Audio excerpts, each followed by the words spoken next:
महाराष्ट्रात सत्ता स्थापनेच्या हालचाली सुरू आहेत। दिल्ली येथील बैठकीनंतर शुक्रवारी मुंबईत महायुतीची पुढील बैठक होणार होती। मात्र ही बैठक टाळून काळजीवाहू मुख्यमंत्री एकनाथ शिंदे शुक्रवारी सायंकाळीच 2 दिवसांच्या मुक्कामासाठी साताऱ्यातील आपल्या दरेगावी गेले आहेत। यावेळी माध्यम प्रतिनिधींनी त्यांच्याशी संपर्क साधला असता त्यांनी केवळ आपण विश्रांतीसाठी आलो आहोत, नंतर बोलतो असं सांगून संवाद टाळला।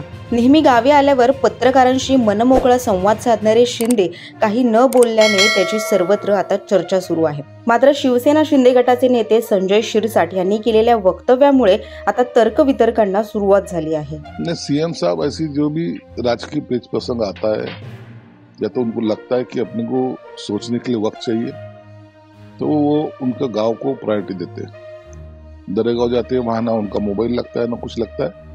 एक आराम से एक बड़ा निर्णय लेने का रहा तो हमेशा वो दरेगांव गए। शायद आज वो गए हैं, कल शाम तक कुछ तो निर्णय वो लेंगे जरूर।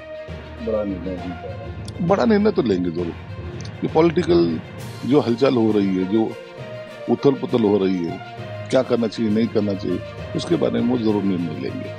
एकनाथ शिंदे हे मोठा निर्णय घेण्याच्या तयारीत आहे असं सूचक विधान संजय शिरसाट यांनी केलंय। दरम्यान एकनाथ शिंदे यांना केंद्रात मंत्रिपद मिळणार असल्याची शक्यता वर्तवण्यात येत होती।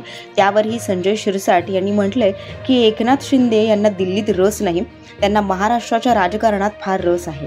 दिल्लीतील बैठकीनंतर शुक्रवारी महायुतीच्या प्रमुख नेत्यांची मुंबईत बैठक होणार होती, मात्र ही बैठक अचानक रद्द करण्यात आली। दिल्लीत झालेल्या बैठकीत एकनाथ शिंदे यांनी अमित शहा यांच्याकडे विविध प्रस्ताव सादर केले, मात्र त्यावर भाजपने पर्याय दिला आहे। शिंदे यांनी प्रस्तावाला होकार दिल्यानंतरच सत्ता स्थापनेच्या हालचाली होणार आहेत अशी माहिती मुख्यमंत्र्यांच्या जवळच्या सूत्रांनी दिली आहे। दरम्यान संजय शिरसाट यांनी केलेल्या विधानानुसार आता एकनाथ शिंदे कोणता मोठा निर्णय घेणार याकडे राजकीय वर्तुळासह सर्वांचंच लक्ष लागून राहिलं आहे।